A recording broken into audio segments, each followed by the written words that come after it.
ಎಲ್ಲ ಮನುಷ್ಯರು ಕೂಡ ತಿರುಕ್ಕರೆ. ಯಾವ್ಯಾವ ರೀತಿಯಲ್ಲಿ ನಾವು ಆ ದೇವರ ಹತ್ರ ಭಿಕ್ಷೆ ಬೇಡ್ತಾ ಇದ್ದೀವಿ. ಕೆಲವ್ರ ಹತ್ರ ಹಣ ಇದೆ, ನೆಮ್ಮದಿ ಇಲ್ಲ. ಕೆಲವರಿಗೆ ಎಲ್ಲ ಇದೆ, ಆರೋಗ್ಯ ಇಲ್ಲ. ಎಲ್ಲ ಇದ್ರೂ ಕೂಡ ಮಕ್ಕಳಿಲ್ಲ. ಈ ರೀತಿ ಬೇರೆ ಬೇರೆ ವಿಧದಲ್ಲಿ ಮನುಷ್ಯರಿಗೆ ಕಷ್ಟಗಳಿದೆ. ಅದಕ್ಕಾಗಿ ಮನುಷ್ಯ ಏನ್ ಮಾಡ್ತಾನೆ, ದೇವರ ಹತ್ರ ಭಿಕ್ಷೆ ಬೇಡ್ತಾನೆ. ಎಲ್ಲರೂ ಭಿಕ್ಷಕರೇ ಅನ್ನುವ ಒಂದು ദൃഷ്ടിಯಲ್ಲಿ நாம் எல்லோரும் சக்தியிடம் பிச்சாண்டிகள் தான். செல்வேந்தராக இருந்தாலும் சரி, ஏழையாக இருந்தாலும் சரி, நாம் எல்லோரும் அந்த ஆண்டவனிடம், கடவுளிடம், அம்மனிடம் கையேந்தக்கூடிய பிச்சைக்காரராகத்தான் இருக்கிறோம் என்பதை உணர்த்துவதற்காக எந்தெந்த வழியில் நாம் பிச்சைக்காரராக இருக்கிறோம் என்று குறிப்பிட ஒரு பாடலை, நாம் எல்லோரும் சக்தியிடம் பிச்சாண்டிகள் தான் என்ற ஒரு பாடலை ஏற்றிக்கிறோம்.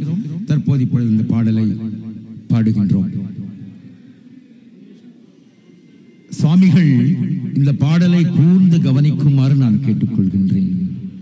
அனைவரும் இந்த பாடலில் என்ன சாராம்சம் இருக்கிறது என்பதை கூர்ந்து கவனித்து கேட்குமாறு நாங்கள் கேட்டுக்கொள்கின்றோம்.